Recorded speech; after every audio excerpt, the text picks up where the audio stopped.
Following a successful run to the town of Shannon, Rebecca found herself working on a different job.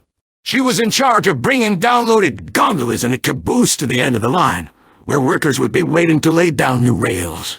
Since the railroad was still new to the island, the line only went from the docks to the town of Shannon, but the town of McGinnis was in desperate need of the railroad. So now, with a steam locomotive on hand, work could really begin. All this work was being done under the supervision of Jack Ingram. He was the man in charge of maintenance to the line, and at this time was in charge of laying down the lines to all the towns the railroad was to go through. He was also the man in charge of operating the crane to unload the rails and ties from the gondolas. All right, everyone. Here comes another set of ties. He called to them, "Watch your heads!" The ties were lifted out of the gondolas and over to the spot they were needed in, and thankfully all workers ducked for cover. This is certainly different from the way the Canadian National laid down tracks. Rebecca said to Mr. Ingram, "Well, we can't really get the big equipment that the bigger railroads have, so we have to go with old-fashioned methods. But between us, Rebecca, I don't think the workers mind at all. Certainly beats sitting at a desk all day," called one of the workers. "Or sitting at home after being laid off by the bigger railroads," said another, as both workers lifted a railroad tie into position.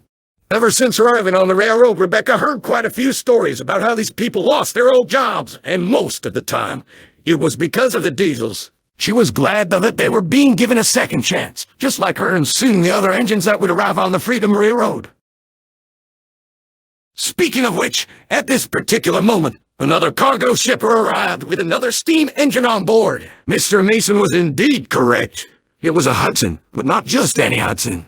It was a Royal Hudson from the Canadian Pacific, numbered 2823. Her paintwork looked faded and scratched, and there were visible signs of rust on her, though not as much as Rebecca had. "Wow, now that's a good find," commented Robert. "Wherever did they find her?" One of the men who found the Hudson came over to speak with Robert. "We spotted her while we were in Toronto.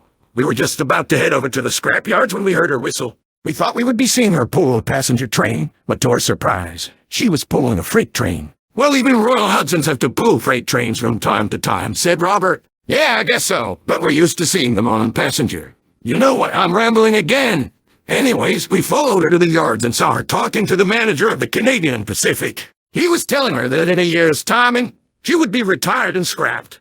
That's when we stepped in and offered to buy her." "How much did you have to pay to get her?" Mr. Mason asked. "Not much. We got her cheap.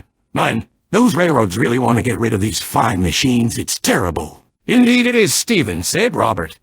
"And that's why we're still on the lookout for more engines. Now I want to thank you for the great find, and wish you good luck on the rest of your search for other engines." The man known as Stephen nodded and went to rejoin the crew on board the ship. This left Robert and Mr. Mason to check 2823 over and to give her a proper welcome. Back down the line, the workers were still laying down tracks, but the wind was beginning to pick up. It made railroad ties swing about at the end of the crane's hook. "Come on, you silly ties. Stop swinging about over there," shouted Mr. Ingram. "Last thing we need is for you to break and hurt someone." But of course it wasn't the ties that were causing trouble. It was the wind. Worse still, it was starting to weaken the ropes. Rebecca could see this, even from 4 gondolas down. As the ropes were about to snap, she shouted to her engineer, "Blow my whistle now." Nicky grabbed the whistle chain and blew the whistle for times. The workers heard her, even with the wind blowing into their faces, and moved away. It was a good thing they did, cause at that moment, the rope snapped and the ties crashed to the ground, right in the spot they had been working at. "Yikes, that could have been nasty," said one of the workers. Mr. Ingram sighed with relief. Then he called out, "Thanks for the warning, Rebecca. Don't know what we would do without you."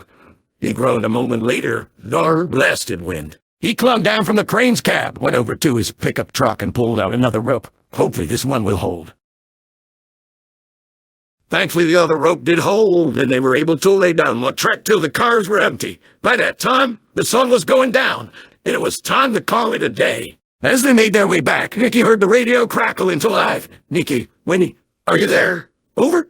Nicky grabbed the radio with her left hand while keeping her other hand on the reverser. "This is Nicky, over." "How far away are you guys? We're gonna need Rebecca on another job, over." "We're just coming back into the town of Shannon now. It won't take us long to get back to the yards, over." "Very good, cause our next engine has just arrived, and we need to get her to the workshops for repair work, over." "Roger that, we'll be there very soon, over and out."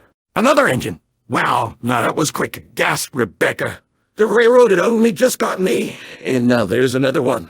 I wonder what this engine will be like." "You won't have to wait too long, Rebecca. We'll be back in the yards before you know it," said Winnie. When they arrived at the yards to drop off the empty gondolas, Rebecca got her first glimpse at the locomotive. She was surprised to see a Royal Hudson sitting on the dockside and not in steam. Oh boy, a Royal Hudson. This ought to be interesting, Rebecca thought unhappily to herself. For as long as she could remember, the Royal Hudsons were known for two things. One, they pulled royal visitors, and two, they always bragged about being superior. Still, she did promise to give the newcomer a good welcome. So she put those thoughts aside, and once she was uncoupled, she went to the dockside. 2823 was surprised when she saw what was coming to push her to the workshops. You have to be kidding me. You guys have one of those common engines here. I thought it would be one of the bullet-nosed engines, or their streamlined ends, not this common shunner. Yeah, nice to meet you too, muttered Rebecca. She ran past the Hudson, changed tracks, and coupled up to the tender. Mr. Mason was also there to watch the operation unfold. I don't see why I can't just puff into the workshops on my own, 2823 said to Mr. Mason. I was still working those freight trains when I was bought. I know that 2823, but when an engine arrives here, they are to be taken to the workshops by another engine. It's the rule around here. Plus, Mr. Mason added it's to be on the safe side, you know. I suppose, but isn't there any other engine that could take me? You know, a non-common engine. Sorry, but apart from you, I'm the only other engine on the line, Rebecca said firmly. There are no streamliners or Big Ten driving wheeled locomotives. So looks like you'll have to settle with me. Fine. I suppose you'll have to do. Mr. Mason looked worried. He knew all too well about rivalries from other railroads. Still, he gave the order to shunt 2823 to the workshops. Rebecca pushed slowly and carefully, but didn't say another word to the Hudson. In fact, even after the Hudson was placed inside the workshops, and Rebecca took the other stall, not a single word was said. During the time it took to work on the Hudson, Rebecca continued on with her normal work. She took gondolas and a caboose down the line, and auto cash and brought freight to the town of Shannon. Finally, the day came when the tracks arrived in the town of McGinnis. Finally, the railroad is here. Cried a townsperson. The crowds there started cheering. Mr. Ingram was more focused on the work that needed to be done. The town of McGinnis had lots of roads, and the only way they could run the tracks into town was to run the lines through the streets. This will be quite a challenge, he thought to himself. He looked to the town's police chief. Do you think you can provide roadblocks while we do this work? Of course, anything for the railroad. With a worrying thought out of his head, Mr. Ingram went back to his truck and drove off back to the yards. Rebecca soon followed with the workers and empty gondolas. When she returned to the workshops a short while later, she noticed two things. One was the sight of boxcars blocking a few tracks away from the shops, until was seeing the Hudson in full steam. They met at me in no time. 2823 boasted. Not surprising. We Hudsons were built to last, you know. Fascinating, said Rebecca. Well, she wasn't interested. Well, I've done enough work for one day in my sleep. Of course you do, said 2823. It must be exhausting to just sit around doing nothing. Rebecca raised an eyebrow at this. Oh, yes, I know you sit around doing nothing all day, but that's not surprising for a common engine like yourself. Oh, really? Rebecca asked, starting to sound a little annoyed. I'll have you know I've made more journeys from the site to the yards and back than you've ever done in your entire working life. So you say, but I've never seen you in the yards. Well, I'm not surprised. You've got your tender to the yards and there's no window in the shop showing the main line. Hey, come on, you two. Stop arguing. Snap, Mr. Mason. We don't like this sort of talk from anyone or any engine that works on the Freedom Railroad. Don't tell me. Tell 2823. She started it. Miss High Mighty over there, who didn't even pull a royal train. What did you just say? 2823 raised an eyebrow of her own. You heard me. I know the story of the Hudsons taking royal trains. It was 2850 and 2851 that pulled those trains, not you. Yet, you Royal Hudsons think you're all the best, while any other engine is considered common. Not entirely true there, 2578. I don't believe all engines are common. At least, not on my former railroad.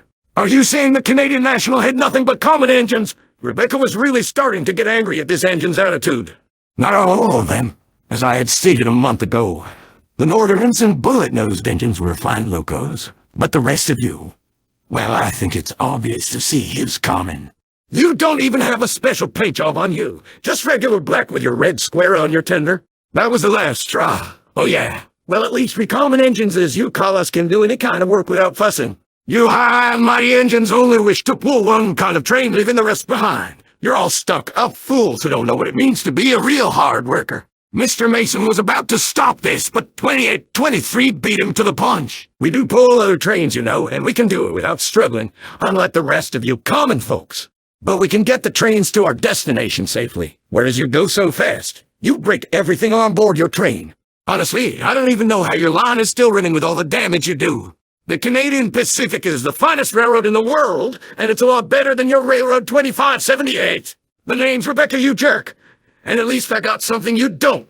I have a name, whereas you don't. Seems to me then that you're the common engine around here, not me. The arguing went on until Mr. Mason climbed into Rebecca's cabin, blew her whistle loud and long. Yeez, you even have the whistle of a common engine. Sorted 2823. Shut up, both of you. Snap, Mr. Mason. I said we don't like this kind of behavior around here. And I meant it. If you can't get along. But he didn't know what else to say. He couldn't say they would get another set of engines to take their place, 'cause that would destroy the reputation the Freedom Railroad had started. And there were no other sheds to store them away from each other. At least not yet. In the end, he came up with a decision. Rebecca, you can go sleep in our soon-to-be-open station, and you can stay there until you two can apologize. And 2823, you stay quiet tonight. I don't want to hear another word from either of you. Without saying another word, Rebecca puffed away from the workshops while 2823, who'd only had a test run in the yards, went back into the workshops.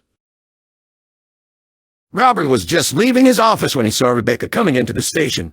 Thankfully, there was a roof over the station, so she would be protected from the rain if there was any that night. Rebecca, what are you doing here? Shouldn't you be in the workshops resting? He asked in surprise. I had a bit of an argument with that stuck-up Hudson, and Mr. Mason said I was to stay here. She then told Robert about the contents of the argument. Right, I think I need to have a chat with 2823. As for you, get some rest, you've earned it. He turned and went off to the shops.